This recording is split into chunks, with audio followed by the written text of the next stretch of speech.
Hello my dear students, स्वागत है आप सभी का एक बार फिर से DSR फॉर यू में। मैं दीपेंद्र सिंह राजपूत। बच्चों, कक्षा 11वीं के आप स्टूडेंट हैं। कक्षा 11वीं के जो आपके त्रैमासिक परीक्षा हैं या फिर आपके हाफ ईयरली एग्जाम हो, उसके लिए मैंने यहाँ पे मोस्ट इंपॉर्टेंट क्वेश्चन लेके आया हूँ। ये जो इंपॉर्टेंट क्वेश्चन है ये पुराने क्वेश्चन पेपर के बेस पर बने हुए हैं और आपकी जो क्वेश्चन बैंक है उसके आधार पर निकाले गए हैं। उत्तर भी यहाँ देने का मैंने प्रयास किया है, तो बहुत अच्छे से इन वीडियोज़ को देख लें और पूरे आंसर आप तैयार कर लें। पहला क्वेश्चन है, ऑक्सीकरण क्या है? तो देखें, वह प्रक्रिया जिसमें इलेक्ट्रॉन उत्पन्न होता है ऑक्सीकरण कहलाती। पूरा लिखा है आपके सामने। अपचयन क्या होती है? जिसमें इलेक्ट्रॉन का योग होता है, इलेक्ट्रॉन जुड़ते हैं, वो अपचयन कहलाती। नीचे एग्जाम्पल हैं उसके।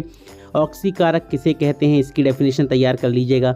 तो क्या है, ऑक्सीकरण करने वाले पदार्थ ऑक्सीकारक कहलाते हैं। ये इलेक्ट्रॉन क्या करते हैं बेटा, लेते हैं, ग्रहण करते हैं, तब इसका क्या हो जाता है, अपचयन हो जाता है। जैसे ये अभिक्रियाएं लिखी हुई हैं।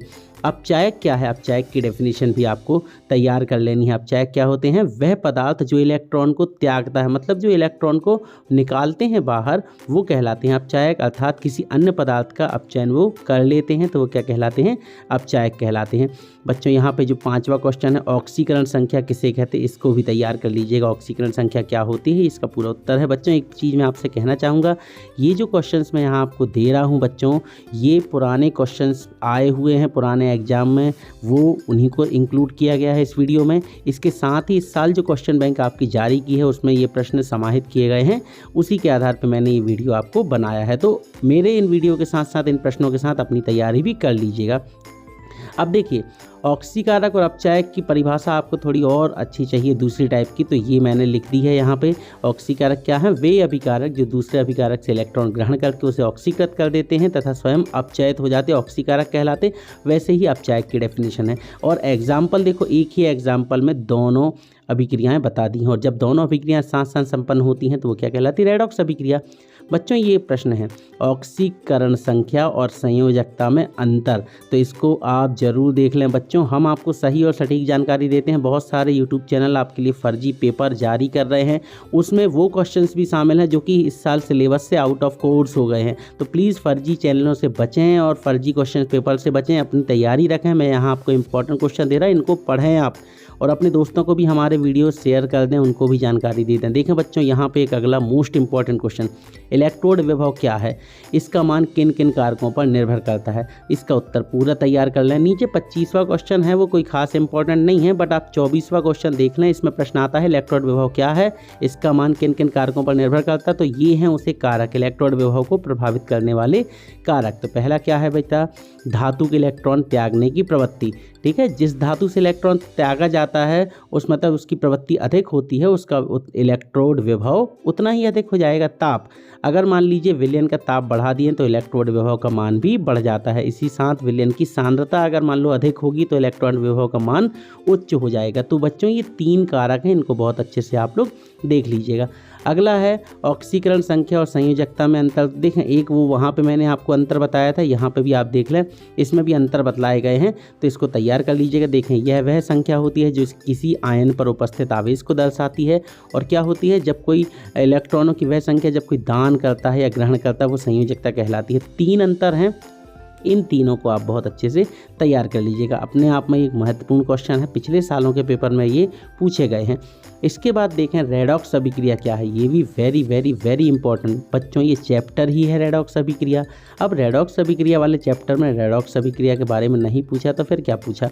तो रेडॉक्स अभिक्रिया की डेफिनेशन आप देख लीजिएगा कि वह प्रक्रम जिसमें ऑक्सीकरण और अपचयन दोनों मतलब कि ऑक्सीकरण प्रक्रम वह प्रक्रम है जिसमें कोई तत्व एक या एक से अधिक इलेक्ट्रॉन दान करता है, उसे डी इलेक्ट्रोनेशन भी कहते। देखें, एक ये शब्द भी पढ़ लीजिएगा, डी इलेक्ट्रोनेशन क्या होता है। ठीक है, पूरी डेफिनेशन है, इसको आप तैयार कर लें। अगर आपके पास अच्छी डेफिनेशन है तो उसको देख सकते हैं। ये भी एक अपने आप में इंपॉर्टेंट, ऑक्सीकरण और अपचयन में अंतर। तो देखें, थोड़ा सा बच्चों धुंधला है, जो गाइड थी वो मेरे पास पुस्तक थी, उसमें थोड़ी से पुरानी क्वालिटी के पेज थे, इसलिए थोड़ी धुंधली आई है फोटो, आप देख लें, फिर भी क्लियर दिख रहा है। 5 अंतर हैं, इनको आप देख लीजिएगा, ऑक्सीकरण अपचयन। अब देखें, अगला क्वेश्चन है, विद्युत अपघटनी सेल और गैल्वेनिक सेल में अंतर स्पष्ट कीजिए। तो बच्चों आपको एक बात बता दें, गैल्वेनिक सेल को ही विद्युत रासायनिक सेल कहा जाता है। तो पेपर में आ जाए विद्युत अपघटनी सेल और विद्युत रासायनिक सेल में अंतर, तो भी आपको यही लिखना है। याद रखिएगा, विद्युत रासायनिक सेल ही गैल्वेनिक सेल है। 5 अंतर दिए हैं, इनको आप तैयार कर लीजिएगा। इसके बाद बच्चों यहाँ पर जो आपकी प्रश्न बैंक इस साल जारी की गई है, उसमें क्वेश्चन नंबर 12 और 13 इनके उत्तर कहीं नहीं मिल रहे हैं। प्रश्न था बेटा स्टॉक सिस्टम, मतलब कि स्टॉक संकेतन क्या होता है। ठीक है, ये 12वां नंबर और 13वां नंबर प्रश्न बैंक आपको मिल गई होगी। उस प्रश्न बैंक में क्वेश्चन नंबर 12वां और 13वें का उत्तर ये है पूरा। ठीक है, वे धातु जो यौगिकों में, देखें मैंने पूरा बता दिया है, इसमें जितना ये लिखा है पूरा ही लिखना है, क्योंकि 12 और 13 दोनों क्वेश्चन आपके कंप्लीट हो जा रहे हैं। एक है प्रश्न स्टॉक तंत्र क्या है, स्टॉक सिस्टम, और एक है स्टॉक नोटेशन क्या है। दोनों के उत्तर यहाँ पे मैंने दे दिए। इसके बाद एक और क्वेश्चन नंबर जो 23 है, उसका ये उत्तर है बच्चों। क्वेश्चन नंबर 23 का उत्तर ये चल रहा है, पूरा आपके सामने है।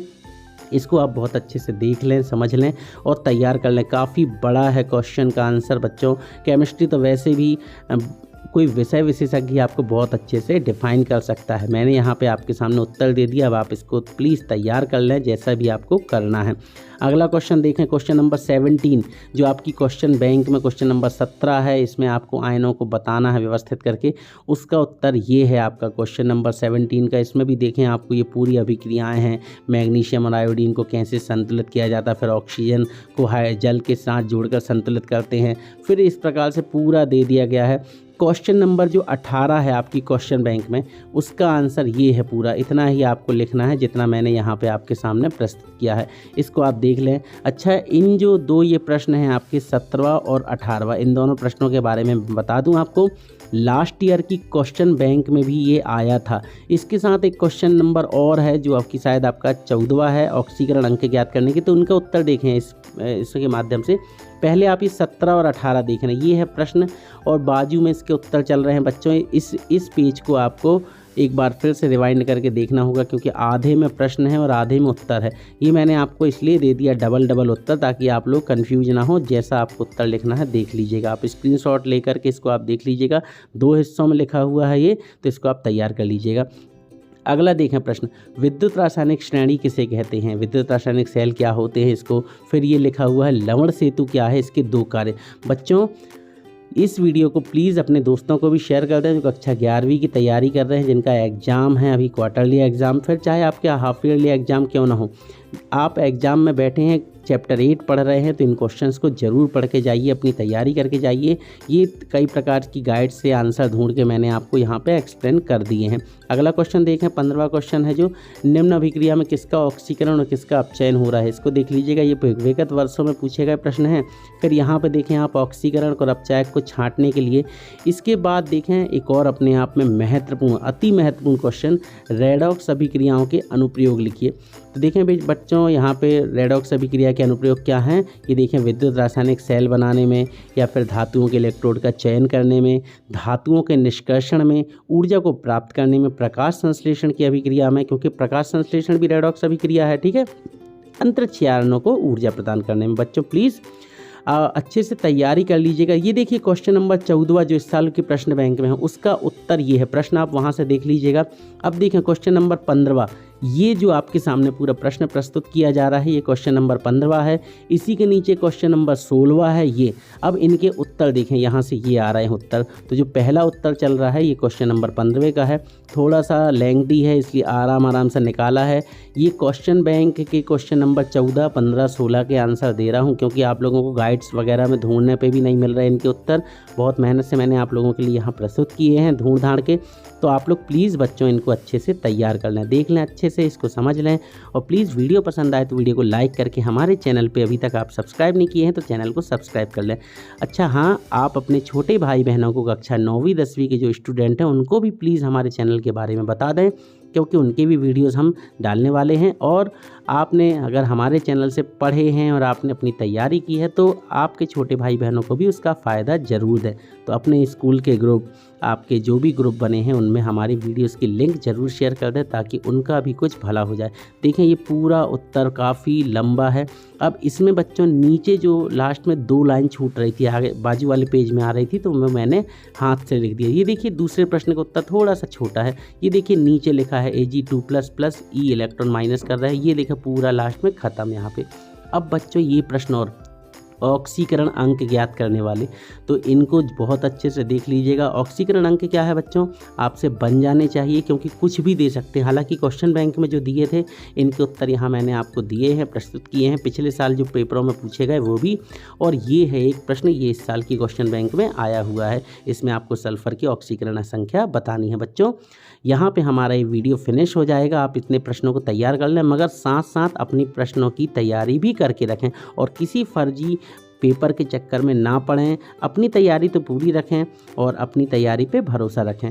मिलते हैं बहुत जल्द हम अपने अगले वीडियो में। अगर ये वीडियो अच्छा लगा है तो वीडियो को लाइक करके अपने दोस्तों को शेयर जरूर कर दें, और प्लीज़ कमेंट में अगर आप कुछ कहना चाहते हैं या अगर आपकी कोई क्वेरी है या फिर ये वीडियो अच्छा लगा है तो थैंक यू लिख करके प्लीज़ हमारा हौसला बढ़ाने का प्रयास करें। मिलते हैं बहुत जल्द किसी और शानदार मज़ेदार वीडियो के साथ। तब तक पढ़ते रहिए, बढ़ते रहिए DSR फॉर यू के साथ। Good bye.